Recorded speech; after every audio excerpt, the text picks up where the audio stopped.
Hello again, my name is Eric and welcome to Fine Mathematics on our continued conversations on executive functions. We are in Chapter 3 on systems and this is Part 2. And before I go into the actual details of this chapter, let me just tell you a quick story about myself which will relate to what I'm going to say in a moment. When I was in high school, I was not the greatest student. I was more focused on music and maintaining my music endeavors. That was all I really focused on. I ended up going to this activity, drum corps, where I really established a really good work ethic. Granted, it was centered on music, which allowed me to want to do it. But when I finished doing that after 3 years and I went to college, at first I ended up doing really well because my work ethic was much better than I had ever had been in school. And more importantly, my intent for school was focused and I wanted to do well. However, when I got to the second half of college, I didn't have any systems in place. All I knew is I wanted to do well in school.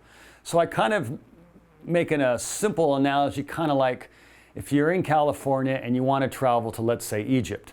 The objective is I want to get to Egypt, but I have no way of getting there. I didn't have any systems. I didn't have any planes. I didn't have any boats or anything like that. I didn't have any way to get there. So when I was in college, I was lacking systems enabled to achieve the academic success that I wanted to go. And this leads me into the first topic of today's video. And that is, intent is not enough to achieve success. There has to be a pathway to get there. And that's what we call actions or systems. The systems have to achieve a simple objective that will help you lead to the overall objective of where you're trying to get to.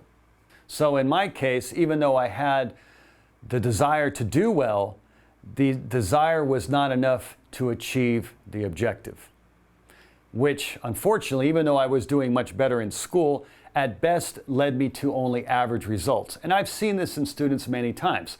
A lot of times when they are turning around their focus and wanting to do well, they think that because they're wanting to do well, that all of a sudden the grades are going to tick up and everything's going to go extremely well.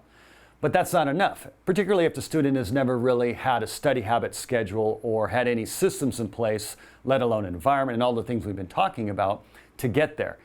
This can lead to, most of the time, just average results, which can actually sometimes diminish the psychological effect, and the person can end up having a bad feeling about it and not wanting to continue on forward. So systems are very important because they are the actions that get us to where we're trying to get to. And as I just mentioned, when a student doesn't have the actual systems to get to where they're going, there is no effective pathway to get to the objective they want. Therefore, systems are necessary to achieve the maximum potential a student can reach. Just like an airplane is needed to go from Los Angeles to get all the way to Egypt, or some kind of combination of routes, plane, boat, whatever it may be. You can't just want to get to Egypt. You have to have systems to get there.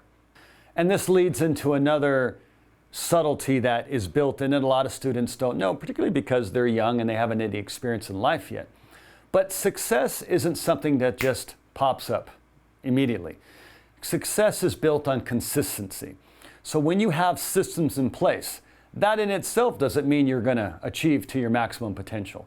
You have to be consistent at it. And when you're running these systems consistently, now you're running at a higher quality. And then quality builds on quality. So to achieve academic success, it's necessary to be consistent, and then the quality will build up, and then quality builds on quality, and then success will eventually build on quality.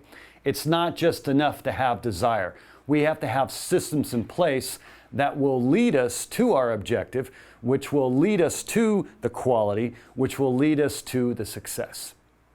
Thank you very much for watching this video, and we'll see you again in the next one. And remember, enjoy the process. Take care, everybody.